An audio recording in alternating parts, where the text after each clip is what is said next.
Today on Alumni Spotlight, I'm with Gloria Bridges. And Gloria, they want to hear from you. They don't want to hear from me. It's great to see you, Carson. What's new? So much, probably since the last time we caught up a few years ago. It's been a couple of years. You and Austin both started when Tennessee Promise was first offered to high school students. Yes. What year was that? 2015 officially. I first started at Northeast in my senior year of high school, so that would have been 2014 to 2015, and then officially got accepted into the Tennessee Promise year of 2015. You always knew that you wanted to be a nurse. You told me that indefinitely. I had questioned you, as I do a lot of students, like you really thought of what you knew, and you've always known that you wanted to be a nurse, and you are a nurse now. I am, yes. Didn't really waver any in that decision. That's probably been, going on a decade now that I've wanted to be a nurse, and thankfully that happened. Tell me how it differs in the good ways and in the ways that are challenging from what you had imagined. That's a great question. I think it is a lot better than I anticipated it to be. I always wanted to be in pediatrics, and throughout nursing school I wasn't really sure if that would happen. And along the way I found other passions that I would have truly enjoyed doing as a nurse, but I ended up being in pediatrics, and I love it.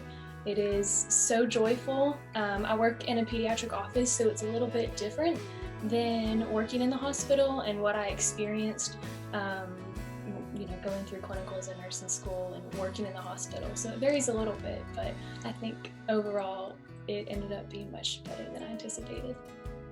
Did you do your clinicals at Niswonger? Unfortunately, no. I actually didn't have a very good pediatric outcome with my clinicals because it ended up being at Holston Valley, and they just had a very low patient population during my clinicals there.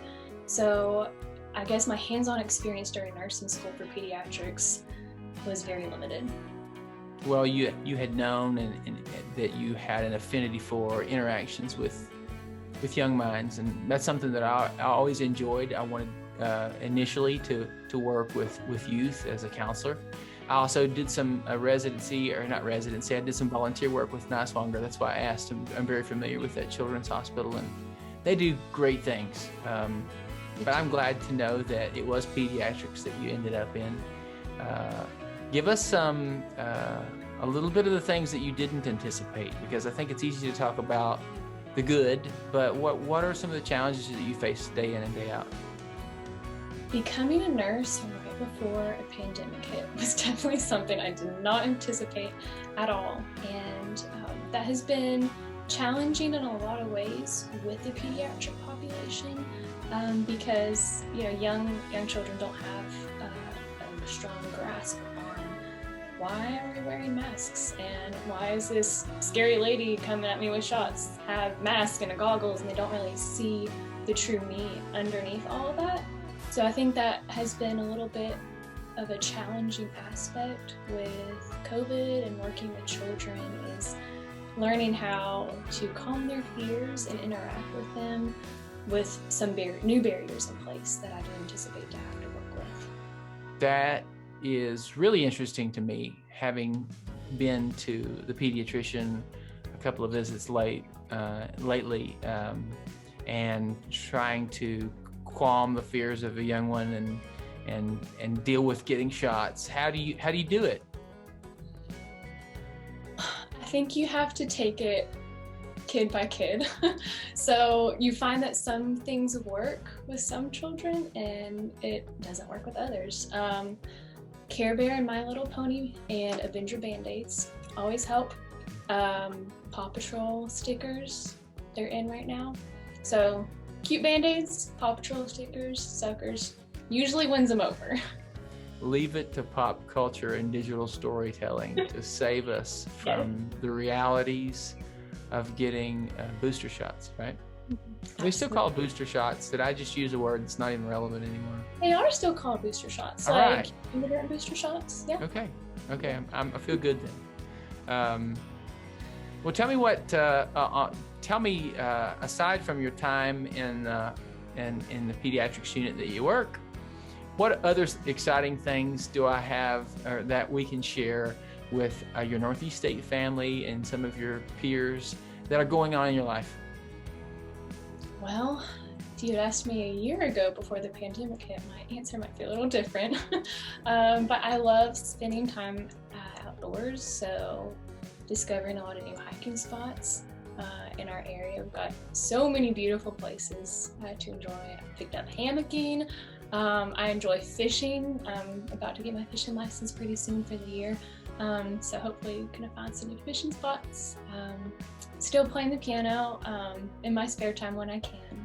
That's a good stress outlet for me. So yeah, a lot of time doing music and being outdoors. I think you touched on two of my most favorite things. So if you saw my head turn when you talked about fishing, yes. I didn't know that about you. I'm so glad that I asked that question. You're gonna have to share some of your good fishing spots with me.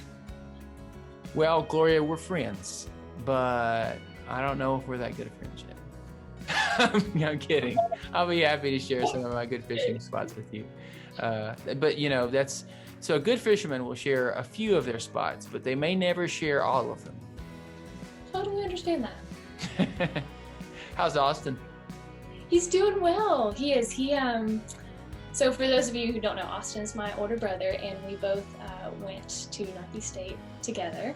And Austin is now working at the VA in social work, and he got married in August to Tessa, who he also met during his time at Northeast.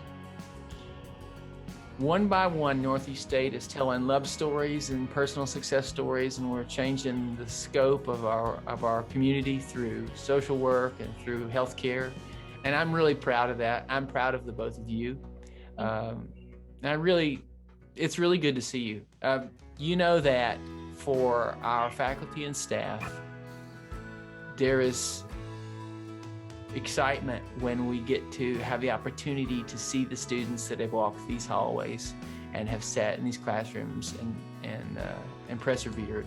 And when I told a few of my colleagues that we were going to have this call today, I thought I could get a few of them to be on the call with me. I didn't think they wanted to be on camera because they wanted to see you and hear how you were doing.